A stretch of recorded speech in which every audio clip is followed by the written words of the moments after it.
Rasulullah, ashhadu an la ilaha illallah wahdahu la sharika lah, wa ashhadu anna Muhammad abduhu wa rasuluh.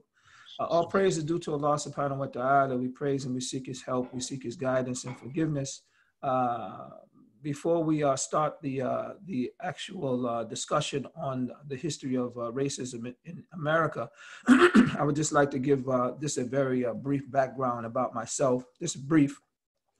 My name is Musa Ramsey. I've been here in the Raleigh, North Carolina area for roughly 10 years now. I've been involved in Noor Academy, which is a Quranic madrasa, and I stayed there for roughly about 6 months. And then I formally teach in Ali Man School as an Islamic studies teacher, and I teach 6th through 8th grade. I also direct a weekend Quranic Hifz program, and I've been doing that for the last roughly 7 years now, 7 to 8, going on 8 years. I'm the director of the prison program here in Raleigh, North Carolina. Basically, we go to the prisons throughout the state of North Carolina, and presently, we're visiting roughly about 2 to 3 prisons. It was a time when we were visiting up to 8 prisons. You might be interested to know that there's over 57 prisons in the state of North Carolina. And this is just state prisons. This doesn't count federal prisons. So I'm involved in that type of work as well. And I do classes in the IAR for new Muslims, new converts. We have classes. But of course, with the COVID-19 pandemic, our lives have been somewhat altered. So a lot of these activities are not currently going on. But inshallah, once Allah subhanahu wa ta'ala blesses us to get back to normal, these are some of the things that I do here in our community. So inshallah, to look at our topic today, basically, we're going to be discussing our brother Ayaz. He informed me that he wanted to develop or sponsor a session on the history of racism in America.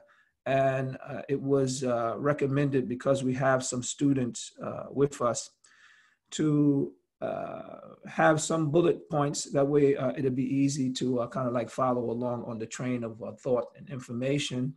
And at the same time, it will help us approach this particular topic as a study. And what we're trying to do is we want to study and we want to try to understand some of the dynamics of racism here in America specifically.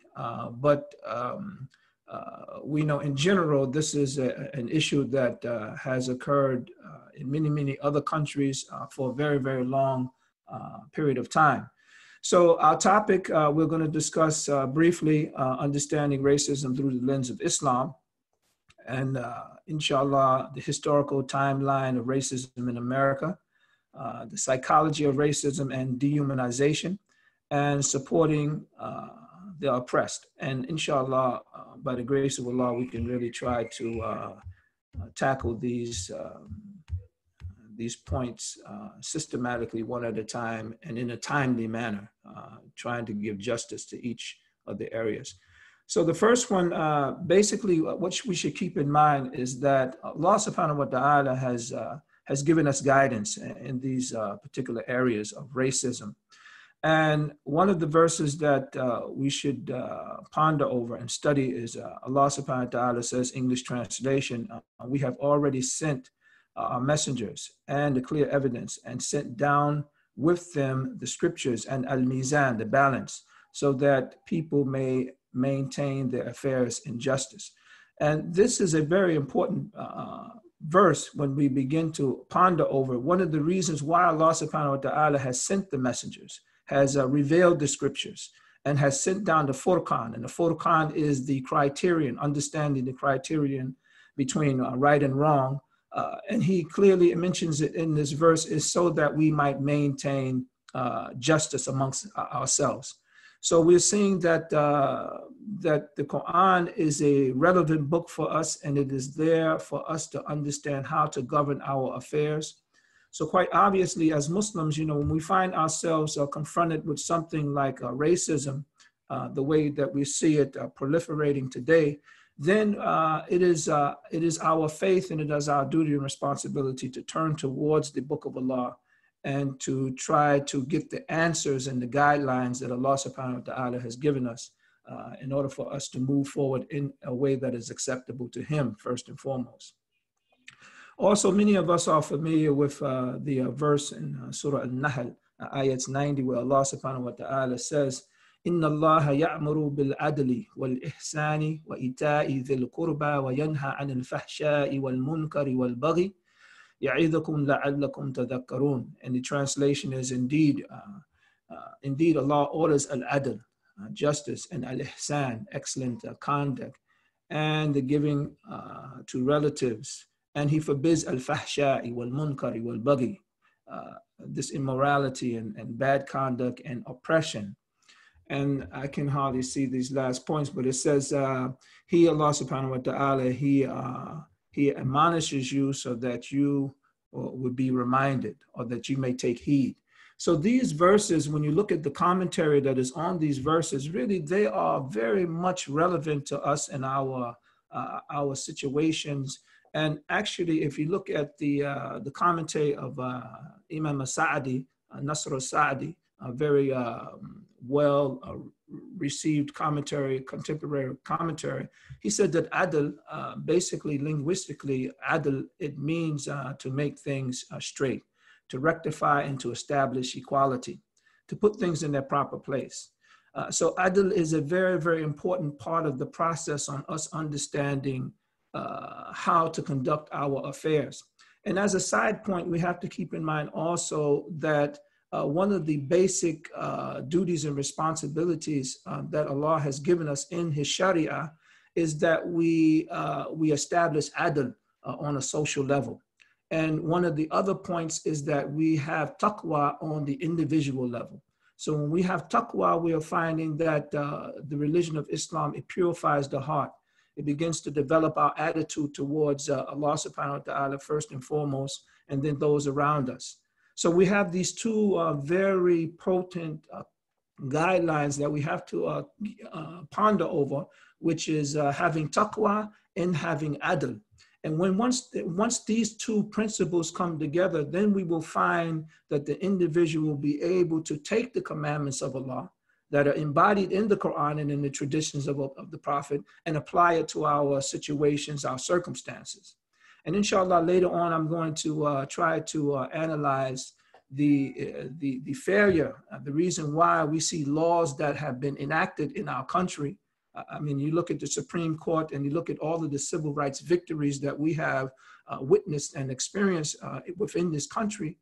But unfortunately, we don't see that parallel of those advancements with the taqwa, or what is in the hearts of the people as they begin to incline forward, right? So we look at this other point, which is al-munkar, which is bad conduct. And of course, Imam Sa'di, he also says that unlawful killing is a part of munkar. And al-baghi, oppression, racism is a part of oppression, al-baghi. Inequality, exploitation, and injustice, all of these things are a part of this type of injustice that Allah subhanahu wa ta'ala warns us against. And he reminds us in order for us to understand and to take heed.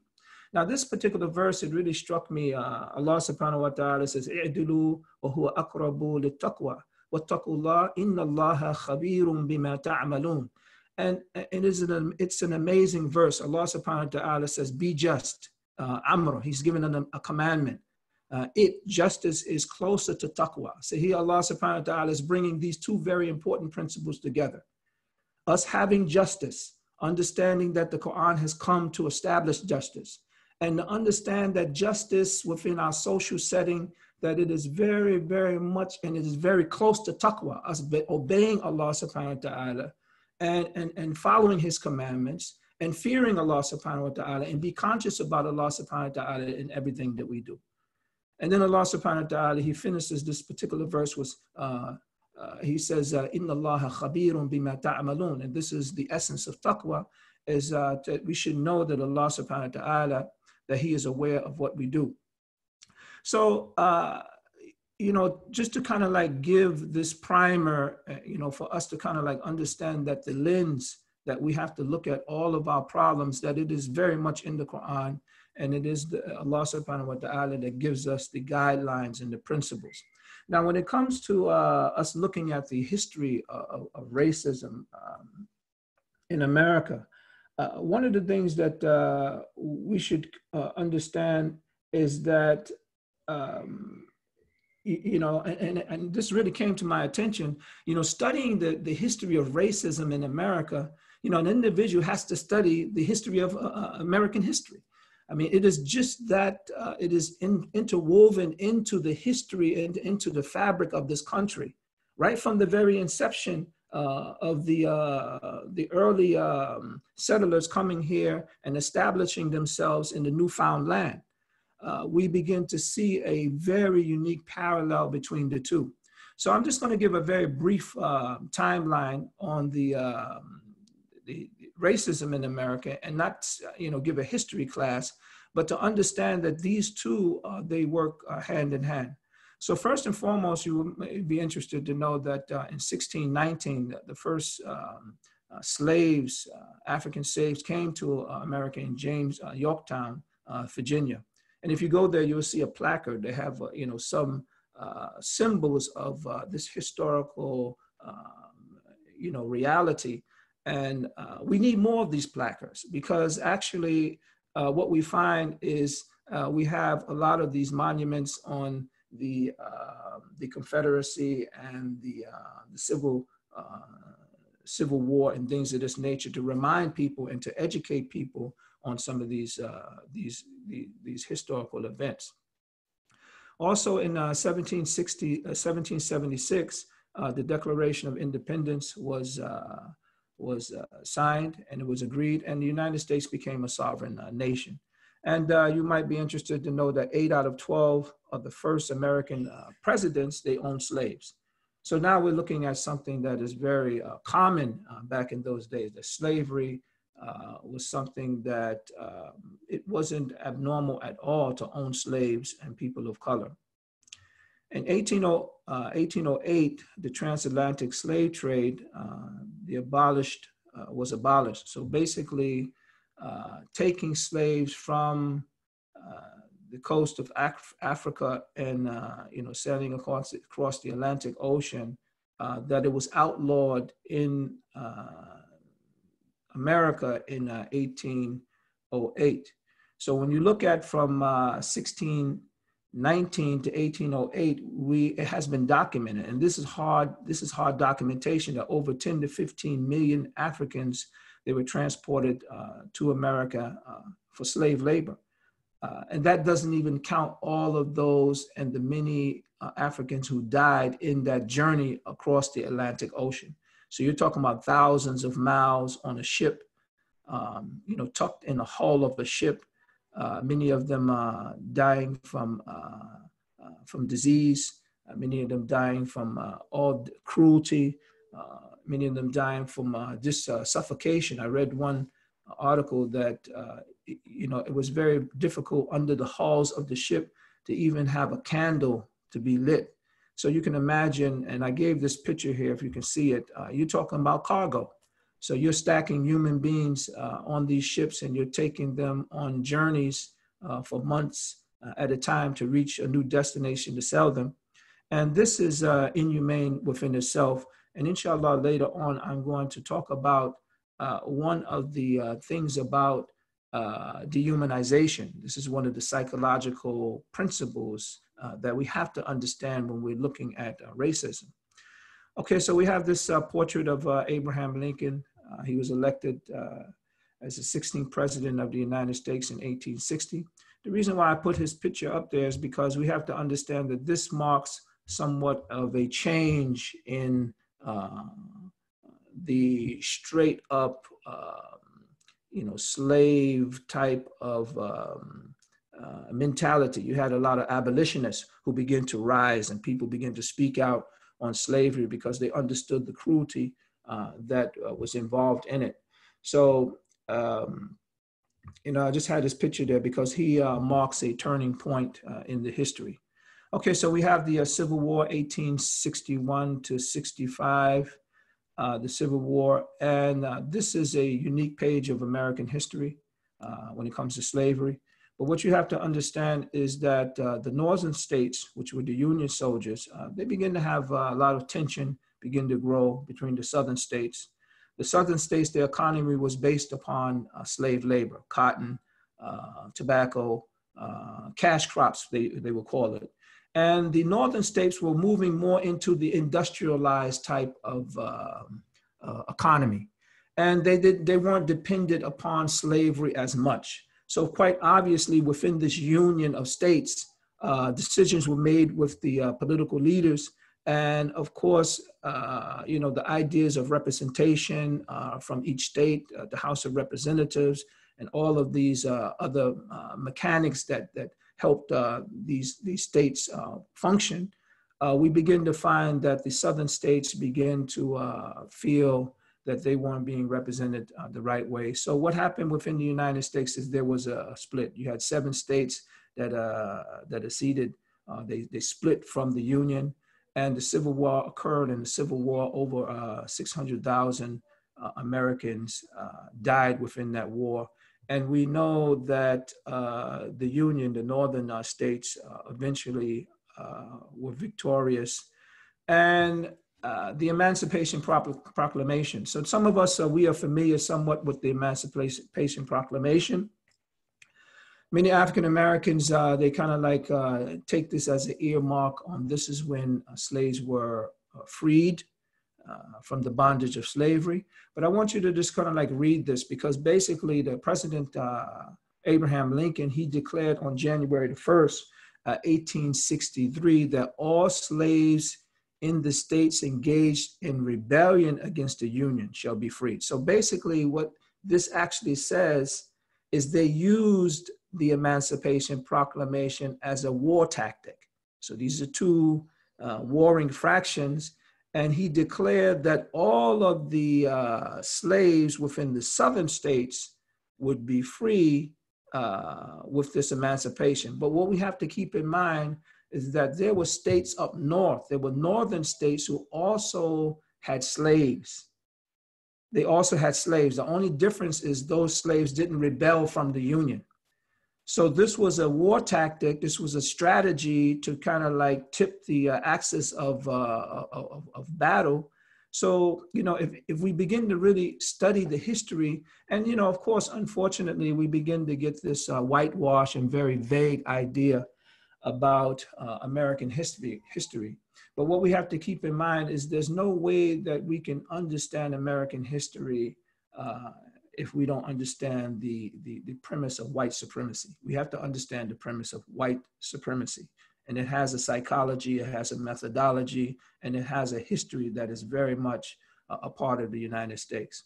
So in brief, we move on to the 13th Amendment, very important. So basically, after those southern states seceded from the Union, after the Civil War, they were allowed to come back into the Union as a defeated fraction. And Abraham Lincoln, with his crafty wisdom, what he actually did is he made amendments to the Constitution. So when they came back in, they had to accept these amendments. And the 13th, 14th, and 15th Amendment are those conditions that the southern states had to abide by.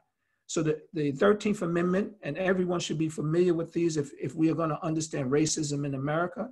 There were laws that were enacted, ratified into the Constitution, ending involuntary servitude.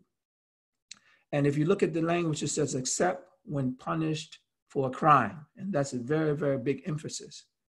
So basically what we see is slavery didn't end. It just evolved. It evolved, and there's a book by, his name is Douglas Blackman.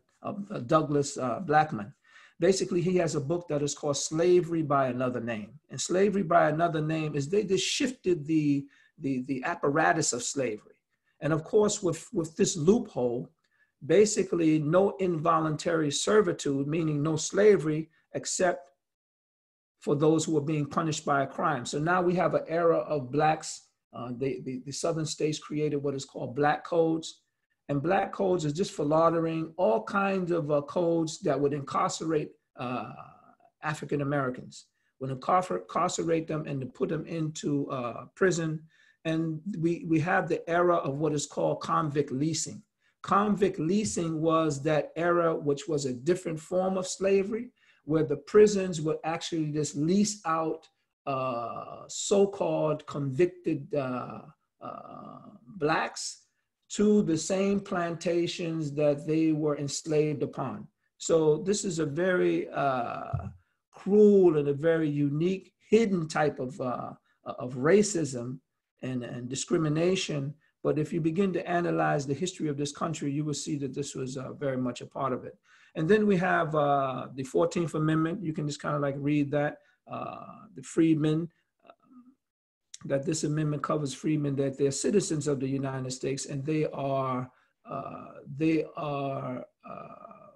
shouldn't be deprived of life, liberty, and justice and protection under the law. And inshallah, if time permits, we can kind of like talk about what is happening in the criminal justice system, because many of these same provisions that were put into the Constitution of this country to govern the safekeeping of the citizens within this country, we see that these are the very same institutions that are being eroded. And this is why we have so much fitna amongst us today, because people are not abiding by these conditions that have been pinned down. We're talking about over 100 years ago. And then the 15th Amendment, we know that this is the freedmen's, the constitutional right to vote.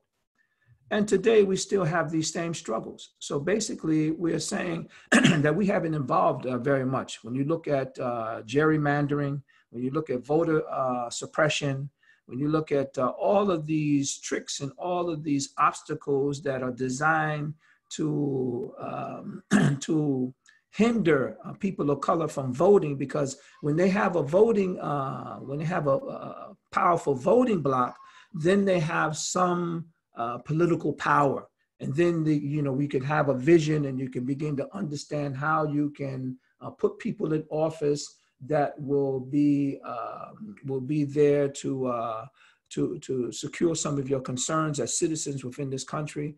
So you can see people of color have been struggling with these same issues back in the 1800s.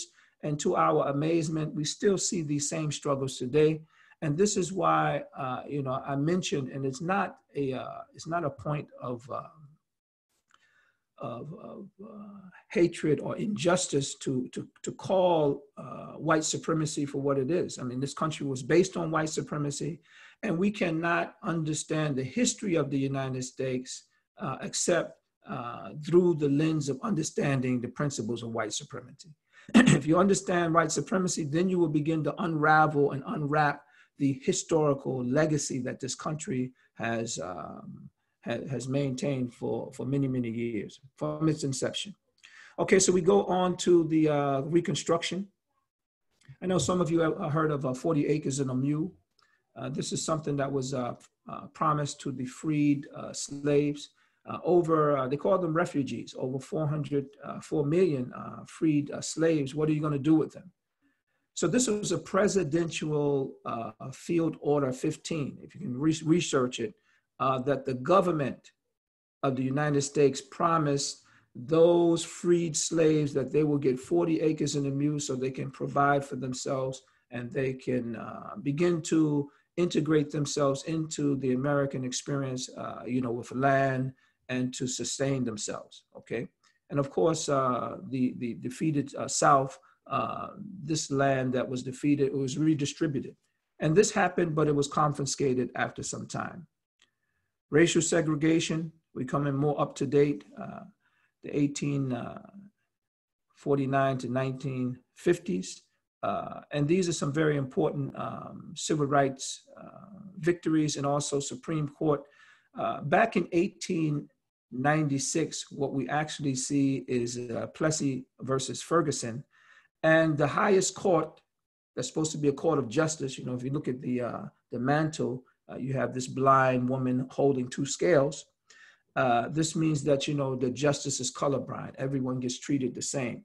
But what we actually find is back in 1896, that the Supreme Court, that they ruled that that segregation, that this was a principle of justice, that you had to separate whites from people of color, and that as long as they maintain separate but equal documents. And this is a document. So we can see that this was something that was obviously misguided, because there has never been a time in the history of America that whites and people of color had equal facilities and equal opportunities, okay? And then look forward, we go forward roughly almost 100 years, and we see Brown versus the Board of Education. So we see some improvement. In the Supreme Court, they ruled unanimously that racial segregation, that is unconstitutional, and that public schools and segregated bus system and segregated school and segregated housing, that this was unconstitutional. And all of this was put on the books. Jim Crow, civil rights movement, when we come more up to date, and we are experiencing this era now, which is mass incarceration, right? Mass incarceration, we see more people of color that are in prisons now than we've ever seen. Actually, it has been, there's data that shows that there are more people in color that are in prison than there were slaves in the 1865. So this is an amazing type of redefining and reorganizing this system of racism in order for you know, people to be held down and for people to be put forward. Okay, so inshallah, that's the end of that first session, and I can see right now it's 2:32. So we're going to move on into another section of our talk. And I'm going to warn you, there's an image here that I have on the, it's the right-hand side of my screen. I have to put this image here because it's a point. It's a very harsh image, but it's something that I think we have to try to integrate into our discussion today. The psychology of racism and dehumanization. Okay, so racism in America cannot be fully understood without us first understanding the concept of white supremacy. Okay, and I mentioned that before. And what we have to understand is that the civil rights era, that they won many victories as far as it comes to laws, but the narrative, that we have lost the narrative, and the narrative is still being maintained today. And that narrative, or that idea, or those concepts that suggest that white people are superior to people of color and people of color are inferior, that this is a narrative that is well and alive today. And this narrative has been grafted, and what we have to understand, it has been grafted and it has been embedded in the psychological thinking of American citizens. So what we have to keep in mind, and this is something that us as Muslims have to understand, is we cannot get away from what is called the implicit bias. Implicit bias, look at the definition here. It is the attitude or the actions that you're unconscious. You don't even realize that you have bias towards other people because of a narrative that has been orchestrated and that has been put into motion. So for many of us who come to the United States, we already have this narrative, a very powerful narrative that has been cultivated, that has been actualized for the last 400 years, that, you know, African Americans, that they are dangerous people, they are uneducated people, they are people, immoral people, they are people that you can't have them live amongst you because they, you know, they're prone to crime. They are people who engage in illegal activity. That this is a narrative that has been very much a part of the American narrative, okay, or the American landscape. And for many of us, if we're honest, we know we can't get away from this. We can't get away from this type of information that is so prevalent amongst us. Okay, so what we have to keep in mind is the methodology of this type of narrative is dehumanization of others. Okay, so I just want to highlight this right here, and then I'm going to focus on that picture that's on the right-hand side. The methodology of dehumanization is a very unique, and it is a very, very strong psychological strategy when you want to promote ideas and you want to promote a position, political position, and so forth and so on. So what do? You begin to exploit the fears and you begin to exploit the angers of others. And through the filters of exploiting fears and angers of others, then you can kind of like put in there certain ideas in order for other people to be boxed out or other people to be discriminated against. Racism begins to have a very easy platform for people to treat others in a certain way. And we find this during the Holocaust, the Nazis that they referred to the Jews as rats. If you look at the history, they were no longer human beings. They were demoted. They were dehumanized. And because of that, we have the horrible, historical documentation of, concentration camps and killing Jews wholesale. Okay, we understand that there is some inconsistency in how many Jews died, but we know that there was a Holocaust. The numbers might be something very different, but we do know that there was a time in Nazi Germany when Jews were exterminated. To a large number of them were. But if you look at the language, that they weren't considered to be human beings. And when you look at Rwanda and the Tutsis, we refer to that page of history that we see that the Tutsis were considered to be cockroaches. So this is the process of dehumanization. And African Americans, when they were slaves, they were considered to be subhuman. They weren't animals. They were just like the chickens, the cows, and the hogs, and everything else that was on the plantations. So with that, you were allowed to brutalize them, to kill them, to murder them. They had absolutely no rights as a human being. And we look at this methodology of dehumanization, and we even see it today amongst Muslims, right? The recent times we have Muslims and Mexicans who have immigrated to this country. We see the same methodology of dehumanization in order to limit access or even to discriminate against or to treat unjustly. So now because of this idea or this narrative, you can just take a whole group of people and you can deny them entry into the country just because they are of a certain group or such. And this is dehumanization. So, for many of us Muslims, we can see in recent times that this is a mechanism that is rife with injustice. But at the same time, this is a part of the mechanism that African Americans have experienced for many, many years. And I just want to go ahead and highlight this picture because with dehumanization, when you're not looking at a person to be a human being, this picture is very unique because what it actually shows, and excuse me if I have to show this graphic picture, but this is a man who is being hung. This is an actual picture back in, I guess, the 1900s, if you look at the caption.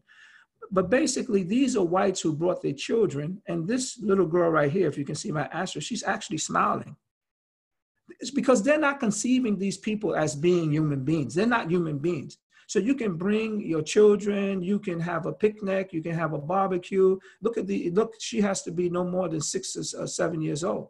And they're bringing them to a brutal scene like this because, once again, they didn't consider people of color or African Americans specifically to be human beings. And you would be appalled to read some of the documented cases on lynchings. This is one of the hidden histories of the United States. There was something between the years of 1865, immediately after the Civil War, all the way up into the 1950s. There have been documented on over 4,000 lynchings throughout the country. And here recently in 1998, they had a lynching in Texas. Okay, so, this is something that, if we begin to look at it, and I just want to mention this, I have a book um, that they used to have lynchings, and they used to give postcards for lynching. So basically, if you came to Waco, Texas, or some of these southern states, they had postcards. This was a part of the culture of those societies. And they had souvenirs. They would cut off the fingers, cut off the private parts, cut off some of the organs, and they would put them in their houses on mantles, because lynching was very much a part of the white supremacist mentality back in that time. And we just have to understand this history, and we're not talking about not too long ago, in Waco, Texas, this is in the 1900s, they had over 10 to 20,000 people will come to a lynching to look, to a spectacle, to see. And this was something like a recreational type of event. So let us move on, inshallah. I'm going to try to wrap this up. We're just about out of time. The sociological hidden systems of racism. Assalamualaikum, Brother Musa. Yes. I just wanted to thank you very much for this awesome presentation. I mean, my heart is really crying from inside. But you have all the time that you need, inshallah.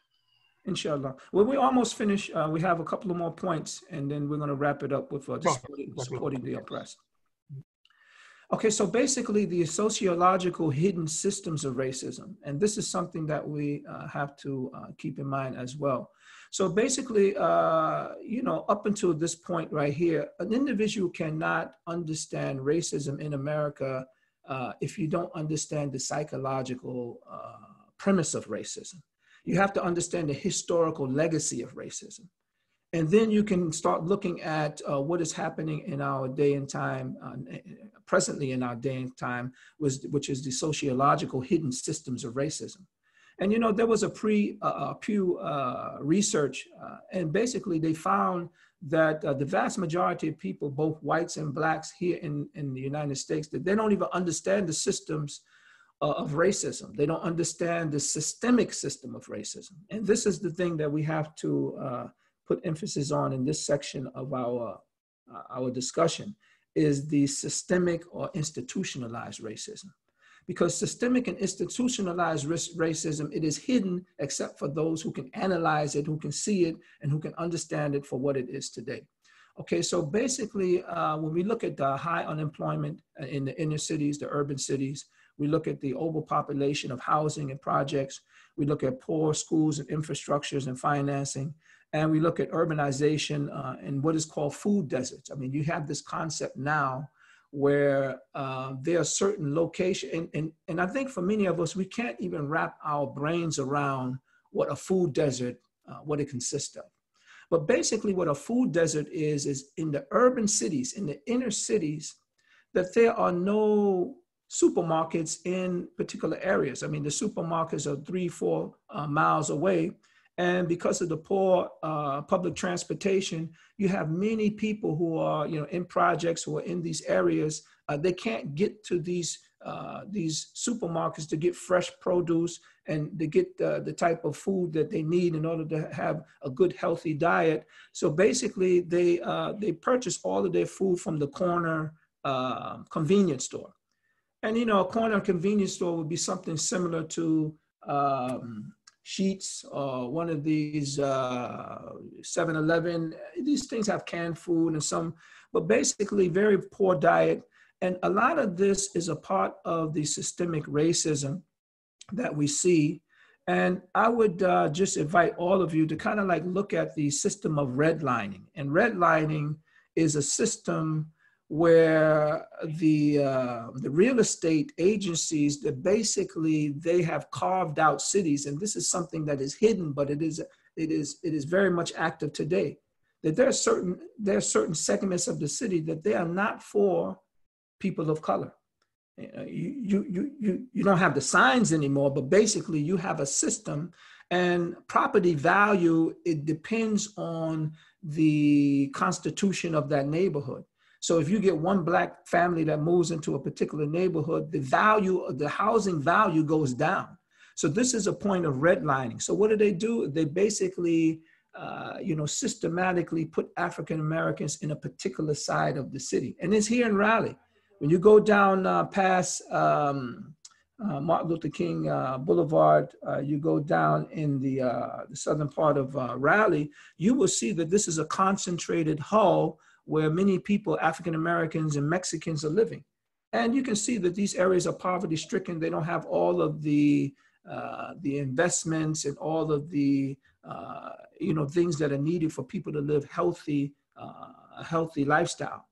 And what I mean by healthy lifestyle is the duty and responsibilities of every state and every county, to have a public library, to have a youth center, to have all of these things that are designed to cultivate life within that city, so you won't have high crime rates. So, but when you have high levels of unemployment, quite obviously you're going to connect that with high crime rates. And then when you start looking at the apparent reality of liquor stores, the ABC liquor stores are prevalent in these communities. So you have a high level of substance abuse, alcoholism. So of course, when you begin to put all of these elements together, you're going to have problems within this social setting. And like I said, a lot of this is a part of the hidden systems of racism. And as American citizens and the government that we live in, we have to understand there's a concept that is benign neglect. And benign neglect, there's a certain element there. Is it a duty and responsibility of this country, of the states, and of the counties, to try to develop a life for its citizens. And benign neglect is when you have the ability to do something, but you don't do it because of attitudes, because of invested interests in other places. So you just have a big segment of the society that is just left neglected. And of course, I have to mention this because it's a reality. So what becomes the arrowhead to solve all of these problems that we are seeing within the African-American community? The criminal justice system. The criminal justice system becomes the spearhead on solving all of these problems. And what we begin to have is a culture amongst our police that they are no longer guardians within their society, but they are warriors within the society. So what we have in this police culture is, they are equipped like they are combat soldiers going into urbanized warfare. When they come in, they're coming in with all type of weaponry, and they are there to engage and to brutalize. And this is what we're seeing with all of these recent killings. It is nothing new. Like I said, with the lynchings, and we look at all of the murders that have happened in the past, the only thing that is very, very different now is because we have that little smartphone that has the camera on it, that is capturing a lot of this injustice, and people are beginning to see it for what it is, okay? So in my closing, one of the things that I would just like to mention is how do we move forward? We move forward, we have to discuss, and we have to educate ourselves. And we also have to get involved in what we consider to be political activism or political engagement. Political engagement is we have to understand some of the dynamics on the cities and the counties that we live in. For example, we have to understand who is our police chief, who are our district attorneys, who are our state attorneys. And we will be amazed to know that most of these positions, they are elected officials. They are elected by the citizens within that county. But unfortunately, what we begin to find is we begin to see this type of neglect where we don't even get involved in the local level politics. We begin to think politics is, voting for the president or, the governor or somebody like this. But basically, local politics is us understanding who our district attorneys are, who our police chiefs are, who are some of our public servants within our communities that we have to engage. They serve us. And this is something that I really feel is a part of the Muslims' duty and responsibility as well. The last point, supporting the oppressed.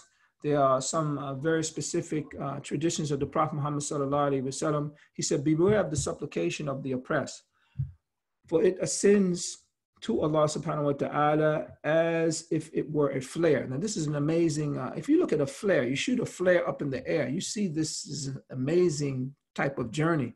And Rasulullah sallallahu alaihi wasallam, he captured this, this vision that the supplication of the oppressed, it is just like a flare. It will reach Allah subhanahu wa ta'ala. This other hadith, it says, beware of the supplication of the oppressed, even if he is a disbeliever.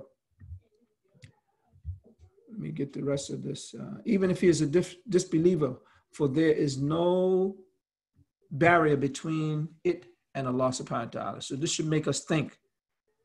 The human being, he is honored in the eyes of Allah. Allah subhanahu wa ta'ala, Allah subhanahu wa ta'ala, he informs us that لَقَدْ خَلَقْنَا الْإِنسَانَ فِي أَحْسَنِ تَقْوِيمٍ. He has created the human being in excellence.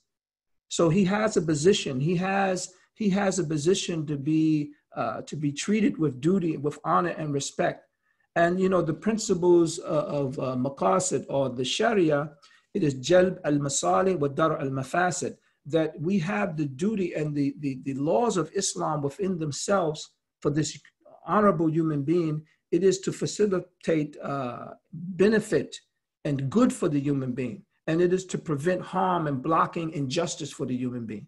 This is the reason why Allah, like I mentioned in the beginning of our verse, of our session, that Allah subhanahu wa ta'ala has sent the messengers. He has revealed the books, and he has given the criterion between right and wrong. All of this is for the human being, for him to have benefit and him to be prevented harm from coming to him.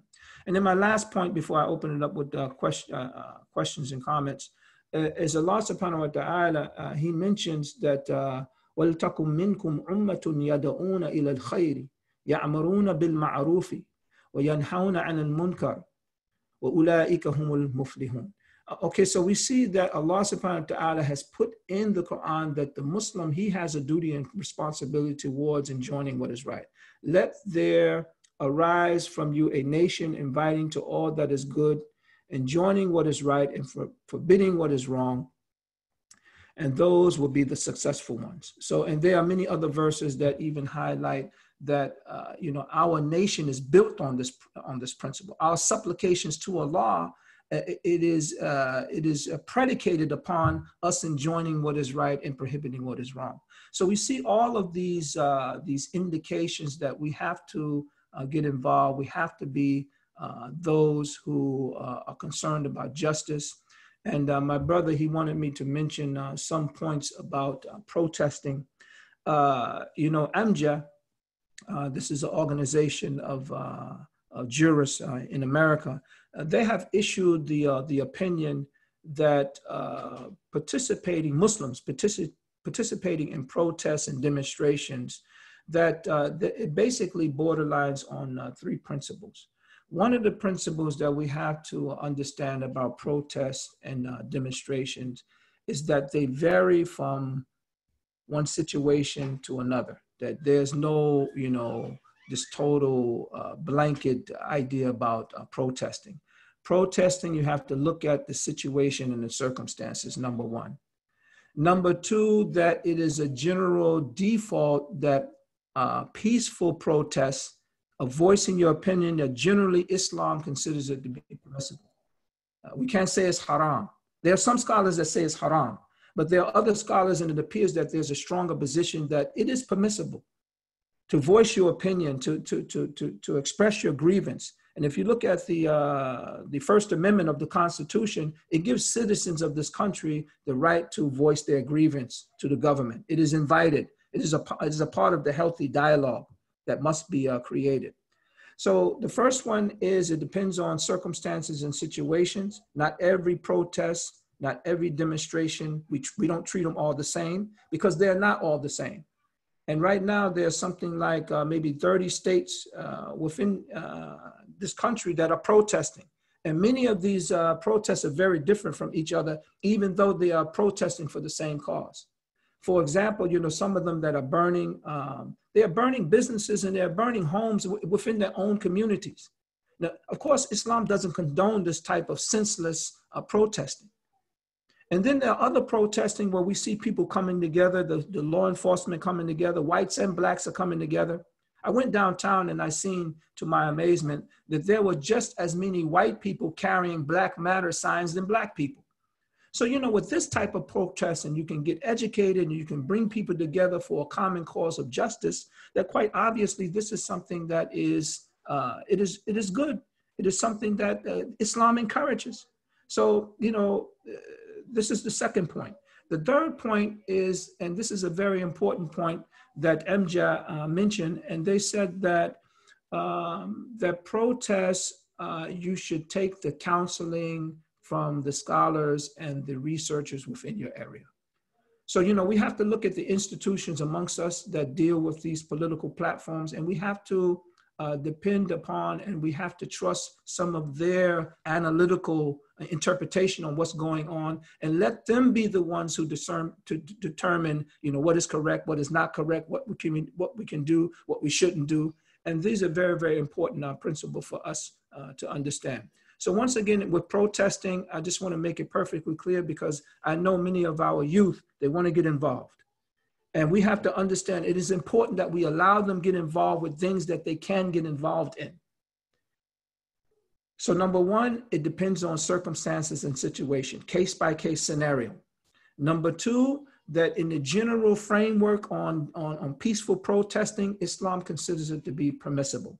Number three, that the counsel and the guidance from the local scholars, Islamic leaders and political platforms within our locations, they should be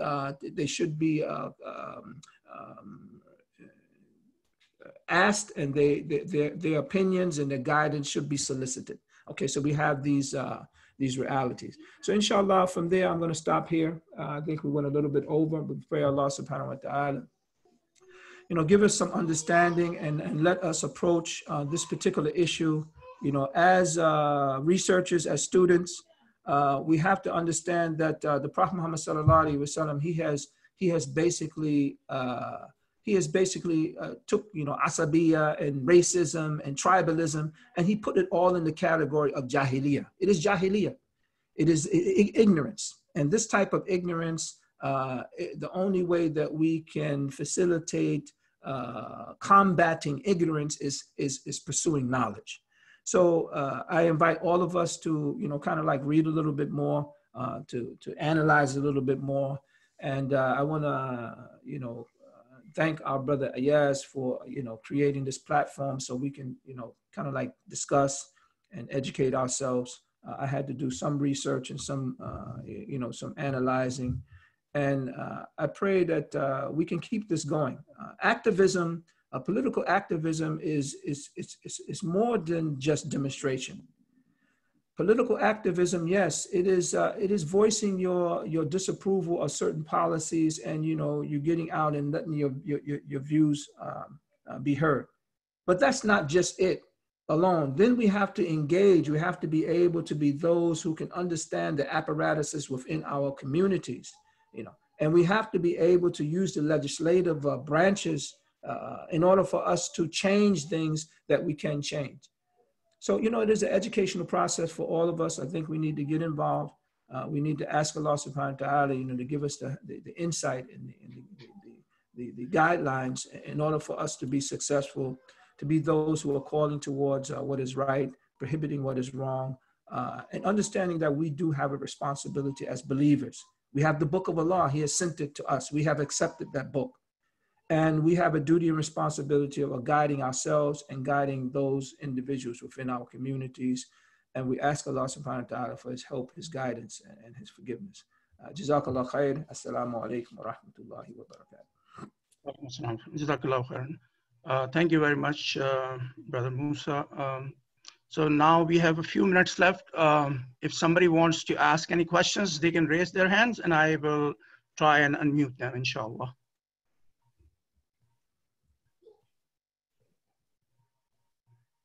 You can raise your hand digitally, I mean, by clicking on your name in the participant list. And if you have any questions. Assalamu alaikum wa rahmatullah. Wa alaykum salam wa rahmatullahi. Samah Mubarak. I'd like to ask Brother Musa, what is the best resources for the community at large to educate ourselves about this history, this beautiful history? Jazakallah khair. As far as it comes to the history itself, there's a recent book that has been published. The professor is from Duke University. His name is Sami Darity. Sami Darity, and the book is called From Here to Equality. This book is an amazing book. It gives you a historical sweep of American history. It's about maybe 300 pages, but it integrates in there the racial legacy that unfortunately is left out of many textbooks that we get in college and university. And it is a very scholarly work. When I read it, actually I read it, by the grace of Allah, during the pandemic. I was so bored. I went through this book, within about 2 weeks. But it was truly an educational experience reading this book. It is called From Here to Equality by Sandy Darity. And that's one recommendation that I would give on some reading material that I feel is very, very beneficial and useful for us.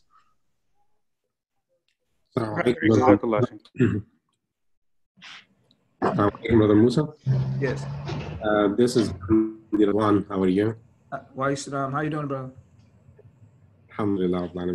Jazakallah khair. That was a very, very comprehensive view of the history, and it's unfortunate that we still experience this kind of inhumane action till nowadays. And it's more stressing to me that we sometimes find that within the Muslim community. So I would like to highlight that. Do we have that really in the Muslim community, that they discriminate against African American, and they are not accepting them within the body of the community? And do we need to do more to resolve this issue? Mm-hmm. That's a very good question. What I have witnessed and what I have experienced, when Imam Abu Talib first came to the IAR, he made a conscious effort to bring groups of people, groups of Muslims together to kind of like just hear them. Very good gesture, to try to hear and to try to understand some of the points and some of the observations. And basically, many of the African Americans, they did come out. Many of them, they had many concerns and many complaints. But one of the things that I noticed about the concerns and the complaints is they were individual encounters. Okay, so we have many people who come to the masjid from many different background and many different experiences. So when a person or a Muslim of color feels like he or she is being treated differently because of their skin color, they feel bad about it. So they brought many of these kind of cases to the attention of Imam Abu Talib. And, I mentioned in our talk, implicit bias. I mean, implicit bias is something that is a part of human nature. When we experience things from our own perspective, and, when we engage in other people, we try to understand them. If we perceive them as being a threat, then we begin to act as though they are.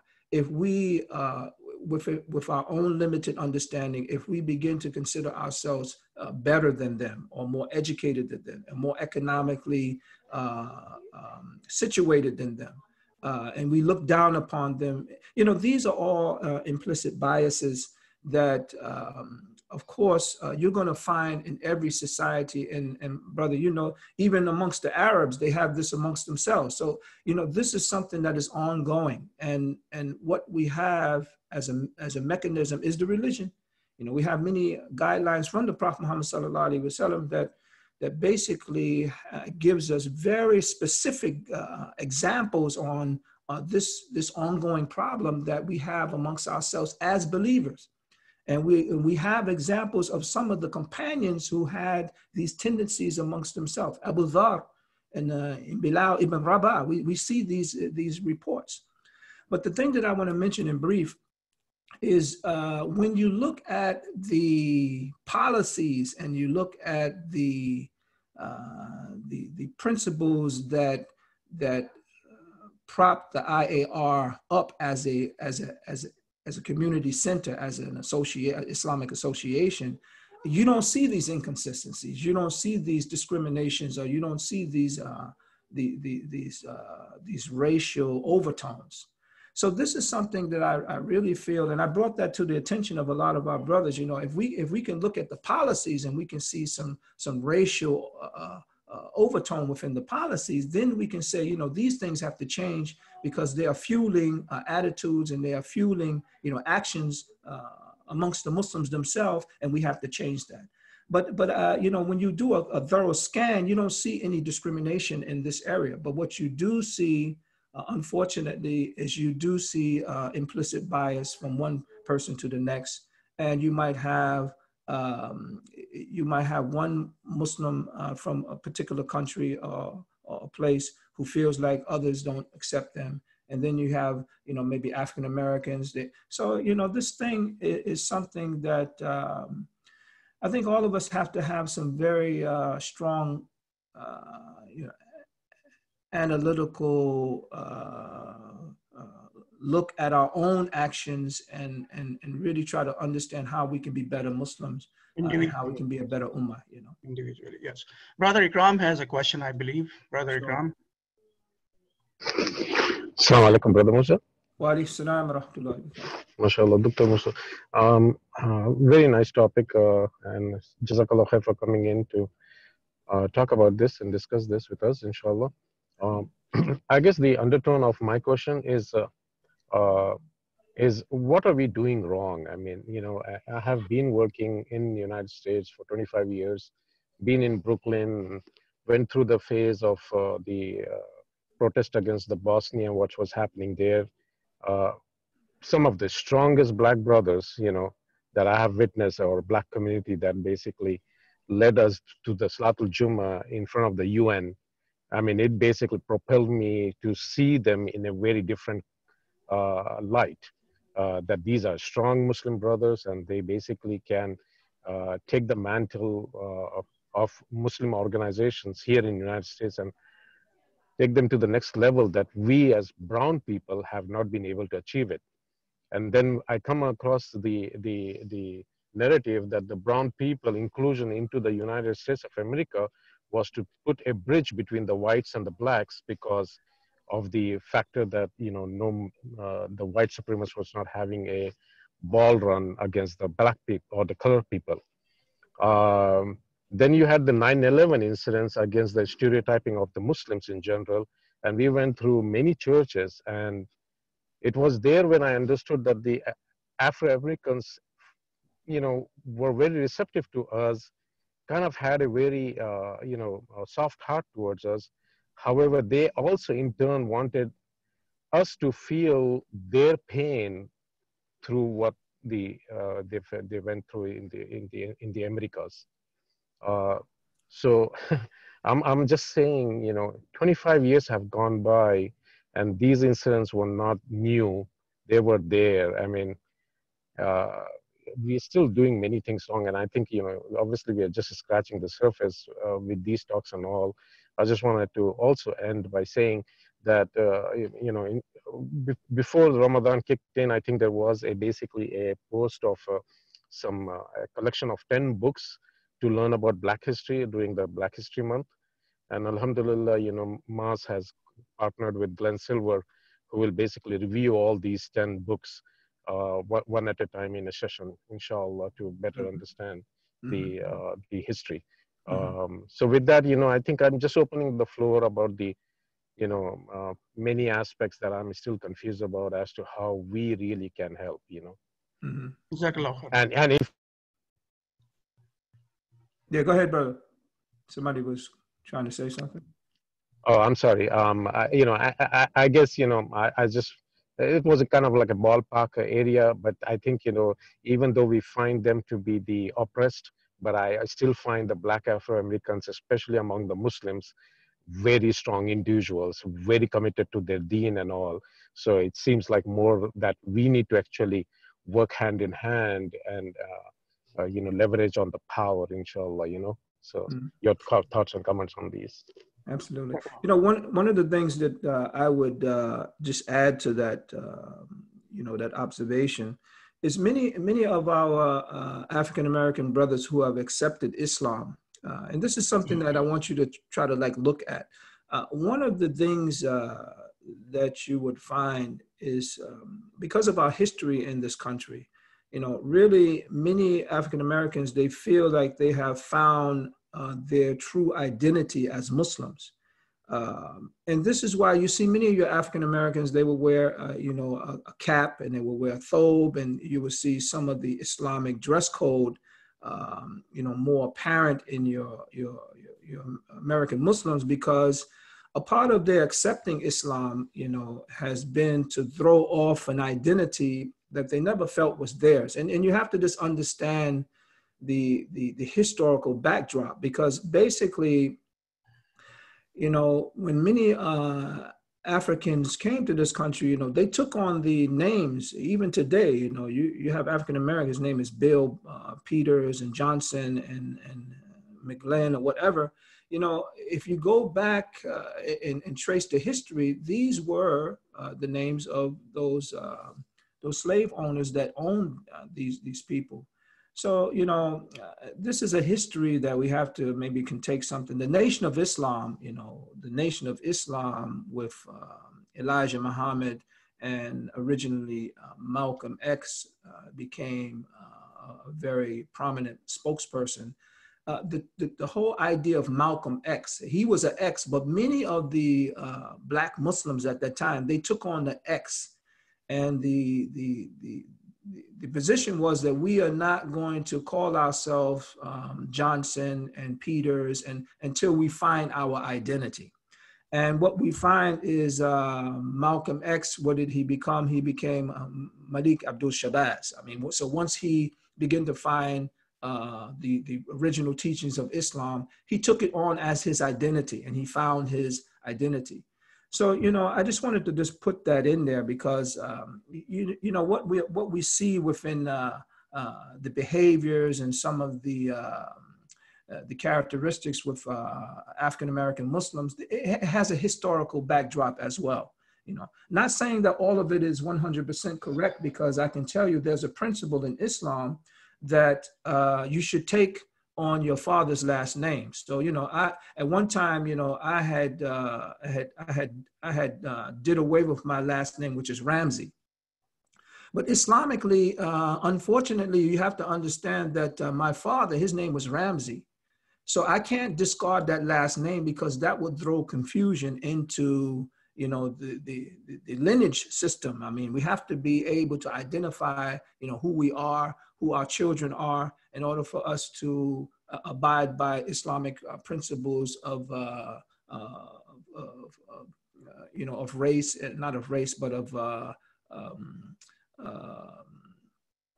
our lineage as to who we are. So I took the name back, Ramsey. Ramsey is my father's name, is my grandfather's name.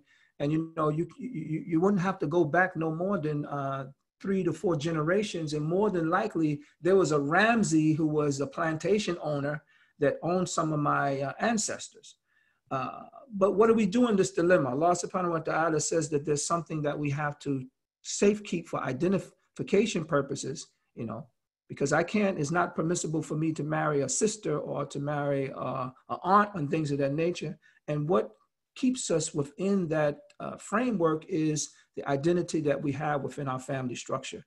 So, it's a deep conversation, but, I just wanted to add that, yes, something to consider. We'll take just one last question, brother. I think it's Abu Ubaida, if I'm not mistaken. Assalamu alaikum.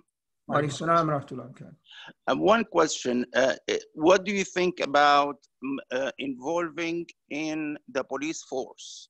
I mean, do we have to, you know, I don't want to say volunteer, but do we encourage any of our youth to become there to maybe encourage the change, or we just stay outside and demand the change? You mean join the police force? Exactly. Yeah, that's an excellent question. I really feel, and I want everyone to take a note. If you go to Obama.org, it's a very impressive website, Obama.org, and he has in his website, when he was president, he has a task force. It's called the 21st Century Policing. The 21st Century Policing. It is he brought together activists, civil rights activists, community leaders, law enforcement agents, criminal justice agents, and lawyers. He brought them all together and they created a document on how they can develop better relationships between the police and the community. And, I'm reading this right now and I'm convinced that the police force is a very important mechanism on developing our communities. Our police officers, they should be guardians.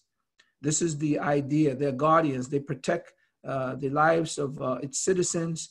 And as citizens, we should respect them, we should trust them, and we should, revere their service. This is the idea. But unfortunately, there is a culture amongst the police force where we begin to see, more of a warrior type of mentality, and they are going into the communities that they should be servicing and protecting. And unfortunately, we begin to see that some of the training that they have received, that they're not doing a very good job at, servicing these communities, but we see something that is quite opposite. So what I would suggest is I would encourage any young Muslim who wants to be a part of doing good khair, and who feels like that they can make a difference.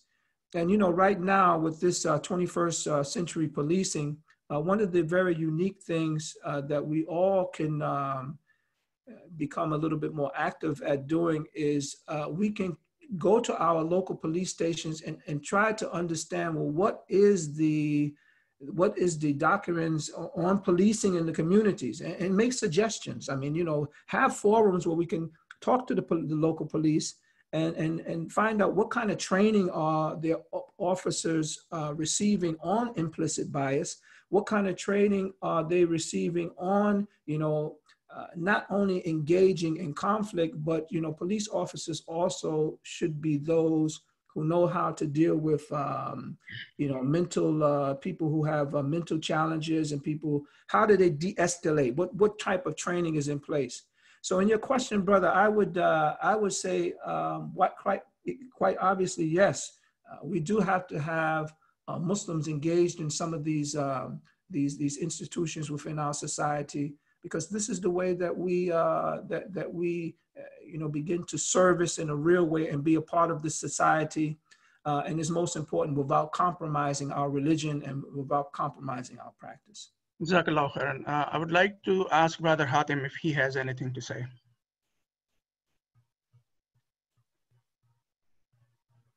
Brother Hatim, okay.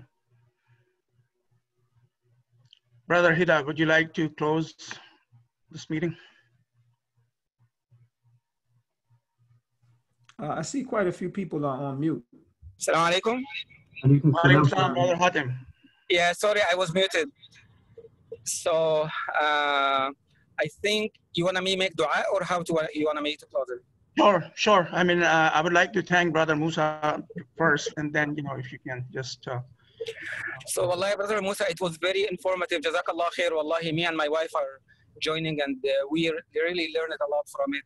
Jazakallah khair. May Allah subhanahu wa ta'ala bless you and increase the number of people who give us the light to understand this country, understand the racism, and so that we teach also people how Islam is away from all of this and how Islam solves people's problem.